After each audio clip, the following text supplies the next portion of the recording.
Hey guys, it's Rob from sortitoutside.net again, and welcome to episode 11 of my Boreham Wood career. You can see from the league table in front of you that this is the first season in 4 that I haven't been able to push up the leagues and get in a playoff place. I actually finished quite a lowly 16th. There was a point throughout the season where it was looking a lot worse than that. My highest place was 9th, so I was never in a chance of going up. Near the start of the season I was rock bottom twice. But after about mid-table, I never actually fell into the relegation zone. So it wasn't too much of a worry, but there were certainly some scary parts of the season. Player-wise, Dan Burn was exceptional. You may remember I had him on loan last season and then managed to get him on a free transfer in the summer. He's here now, 7.4 average rating, best player in the league. There was also Liam McIlden.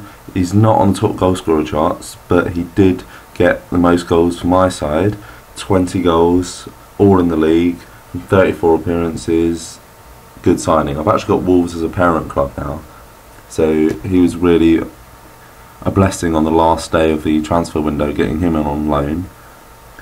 There was also Connor Newton, who had the most amount of key passes, didn't necessarily translate into the most amount of assists, but he was definitely one of my top players all season, constantly getting top ratings. It was mostly my defence that got the high average ratings, to be honest, but in terms of my attacking players in midfield, Connor Newton was the standout for sure. I didn't actually make any transfers in January, which is rare for me.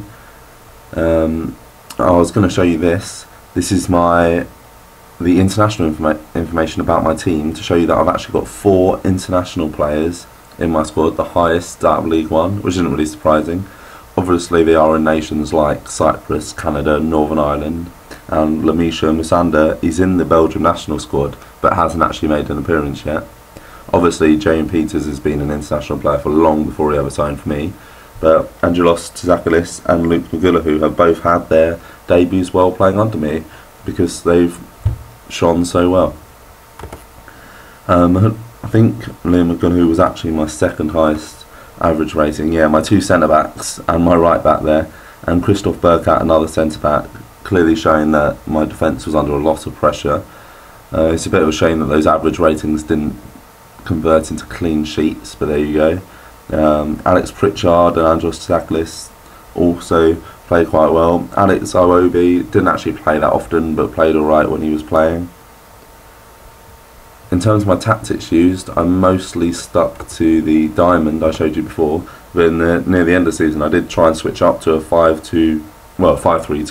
They've called it 5-2-1-2 here, but yeah, 5-3-2. It didn't work out that well, but I was trying to decide how can I do better next season, maybe with some attacking fullbacks. I quite like 5 at the back formation. Hasn't really worked up till now because I found fullbacks so hard to come by at this level.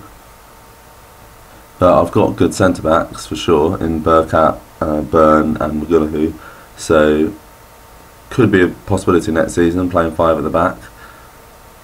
Definitely my 4-1-2-1-2 diamond formation has been the most effective. The 4-2-2-2-2 you see there is actually just a 4-4-2 with the wingers pushed up a bit more attacking. Sometimes I try and use that when I want to use wingers, or maybe my centre midfielders are a bit tired. It generally doesn't work out, so the diamond formation is what I've stuck with for this season. In terms of the summer ahead, I don't want to rebuild too much. I think I've got quite a good young squad. There's a couple of players. Gonzaki Van Doren is 36 years old. He came in to do a job and will probably leave straight away. Kudus Oyenuga, you may remember he was at Hayes and Yedding in my first season, was the top scorer in the Blue Square South. I immediately got him for the Blue Square Premier League and he did alright, and then League 2 he did okay, but I think League 1 is perhaps a bit beyond him. Of course it depends on whether I can get Liam McIlden back. Andy Mangan's been a good player, but he's more of a super sub for me, like having Hernandez, Solskjaer type player. He's got a lot of goals and hardly any appearances. I think it's 18 and 20 odd, was it? Yeah, 18 and 21, but 15 from the bench. Ches Isaac, he's another one that's been with me since the very beginning. You may remember he's also my under-18s coach, even though he was only 19 when I took over at Boreham Wood. probably not good enough for this level. We did play 20 times this season, but if I can bring in someone else, I probably will. Because I've got some other good young players, a lot of them from the Premier League. Alex Pritchard, Chesley Simon, obviously Carl Price. We can have a little look at how he did this season. Played a lot of games, 37 games, not an amazing average rating of 7.7. Assists 8, which was pretty decent. You've got to remember that my entire side was struggling, so perhaps it's not that surprising that he didn't do that well on his own. He is still only 19 years of old. He's still 4.5 stars according to my assistant, so I still have high hopes for Carl Price. He's by far my favourite player on this game. Came for his region in my first season, and hopefully can stick with me up into the Championship. And that's definitely my aim next season. Maybe with another season here I can actually push on for the actual league title rather than the playoffs. Who knows? Obviously if these players leave I might need to bring in a couple to strengthen, but for the most part I'm happy with my side. The average age of my squad is 22 years old, so they're all really young. So another pre-season summer, another recuperation from this season, they should be improved. We should see those stats rising, and next season my squad will be even better without having to spend too much money. That's always been my long-term plan: invest in the youth and work my way up the leagues and let the youth stay with me. I think that's about it for this video. Obviously nothing too much exciting has happened this season. Lower mid-table finish.